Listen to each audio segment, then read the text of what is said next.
deux mentalités, deux façons de voir la vie. Il y a des gens qui sont cantonnés aux règles, qui sont cantonnés aux principes. Elles sont très intelligentes, elles ont souvent raison dans la vie, mais raison dans les bouquins, raison à l'école, ce sont les meilleurs.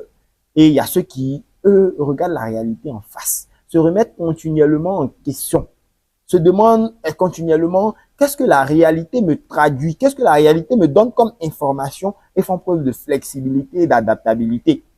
Quand on est à l'école, quand on est dans les bouquins, quand on est dans les conventions, la première catégorie a tendance à mieux réussir, mais dans la vie réelle, la deuxième catégorie réussit le plus. Tu dois comprendre que le plus important, c'est ce que te renvoie la réalité. Ne cherche pas à savoir qu'est-ce qu'on m'a dit, cherche à savoir quel est l'état de fait selon les résultats que mon action a produit et adapte-toi. C'est comme ça qu'on finit par réussir dans la vie. Voilà pourquoi j'ai horreur des personnes qui sont sans cesse en train de réfléchir. C'est vrai.